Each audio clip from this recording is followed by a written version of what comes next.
Good afternoon, everyone. Myself Shivani Pawar and she is Bintu Maheshwari. Today we are here to present ourselves with the topic food microbiology.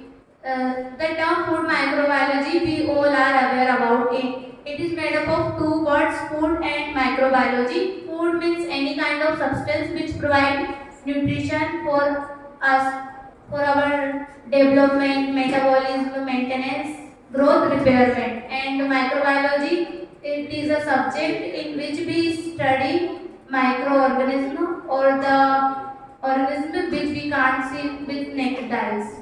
And Louis Pasteur is considered as father of food microbiology due to its contribution in fermentation and pasteurization. Many food products naturally harbor microorganisms like curd, but plant-based food products can carry microorganisms through contaminated air, water, equipment, or damage or disease.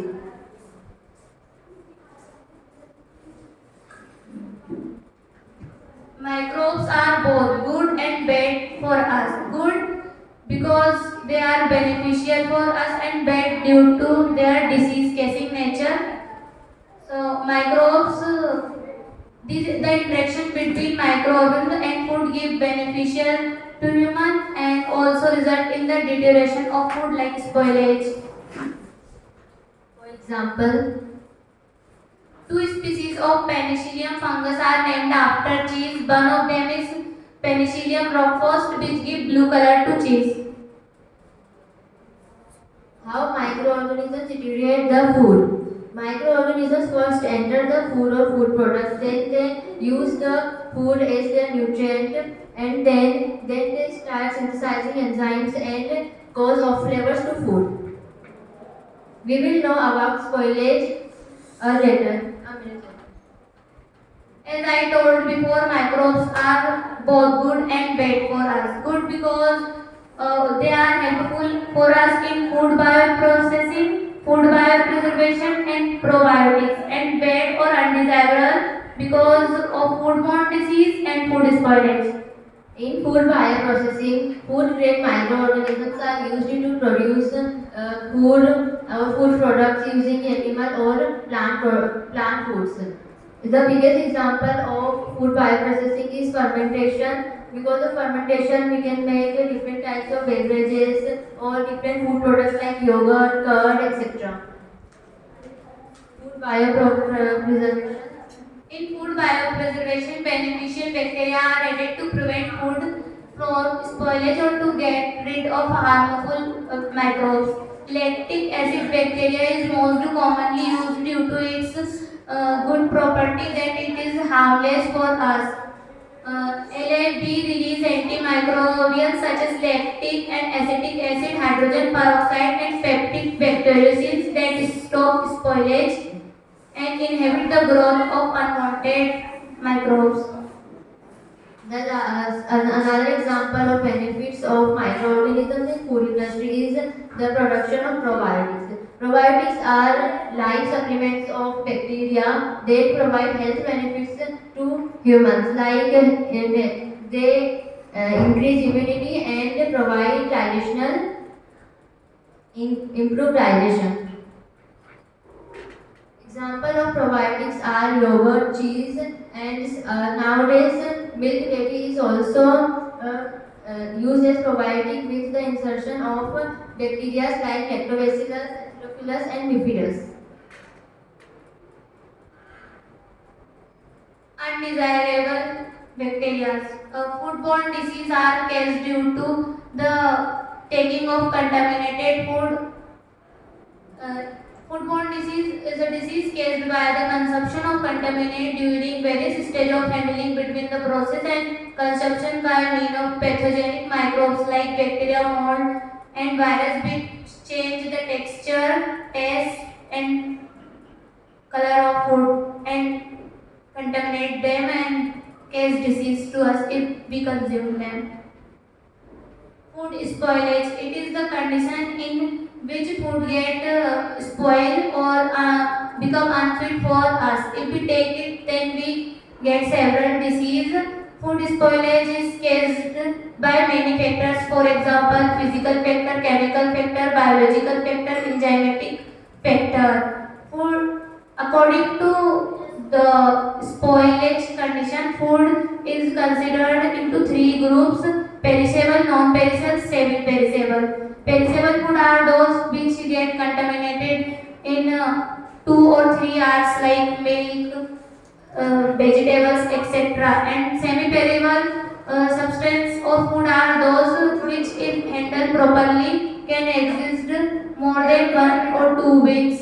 And non-perishable are those which, if handled properly, then may stay up to many months, like ghee, sugar, etc. Now we will learn about some factors that influence the growth of microorganisms in food. There are two types of factors: intrinsic factors and extrinsic factors. Intrinsic factors are those which are inherent in the food. These are hydrogen ion concentration, moisture content, nutrient content of the food, antimicrobial substance present, and biological substances. Let's understand them one by one. First, hydrogen ion concentration or pH. The growth of bacteria or microbes are influenced by the pH condition. Several bacteria prefer alkaline medium for their survival, whereas some prefer acidic, hard acidic medium. Those are known as acidophils.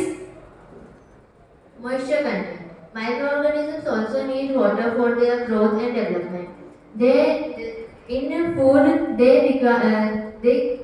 have the water from the food. They need water. The free water activity of food increases the chances of food spoilage. On basis of food content, microbes can be osmophilic, who requires more water content, or xanthophilic, who requires low water content. Now, nutrient content of food. As we all know that food is a source of nutrition, so it contains various types of vitamin, minerals, hydrogen, nitrogen, sulfur. All having nutritional value. Whenever bacteria or microbes get this nutritional value, they spark their growth. Antimicrobial substances. Some food products naturally have some antimicrobial substances that prevent the growth of microorganisms in them. For example, allicin in garlic prevents the growth of bacteria, and lysozyme in eggs prevent the growth of bacteria and yeast in it. Biological structure. The spoilage of food is also prevented or caused due to the biological structure. If biological structure of food is hard, then it may prevent from spoilage. For example, egg have a hard cell which prevent it from spoilage. Now we will see the extrinsic factors. Factors that are prevent external to the food. These are temperature of storage, presence and concentration of gases in the environment, and relative humidity of food storage environment. Now, understand them one by one. First, temperature of storage. As I told, pH matters for the bacteria and microbes growth. Similarly, temperature also matters. Some microbes prefer a specific temperature for their growth, like thermophilic bacteria or microbes prefer hot temperature for their growth, whereas saprophilic prefer cold environment, and mesophil prefer both, like medium environment. Presence and concentration of gases in the environment also affects microbial growth. Different microbes require different environmental conditions for their growth. For example, aerobic bacteria requires more oxygen content in the environment. Anaerobic bacteria requires no oxygen. And microaerobics will require little amount of oxygen. Some bacteria require carbon dioxide concentration in the oxygen and are called caprophilic bacteria. Other gases in the environment also affect the microbial growth. And last, relative humidity of food storage environment. Food should be stored in a proper environment or to increase its shelf life. If, for example, we stored food grains in airtight godown so that it can't get moisture and may increase its shelf life. If we put them in a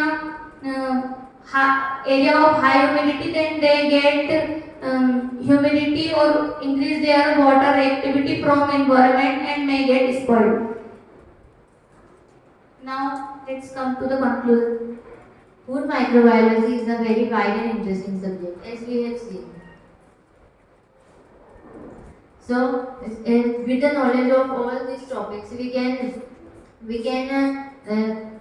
make different bioprocessing products and preserve food materials. We can also stop food spoilage. Thank you. Have a nice day. Thank you and have a nice day.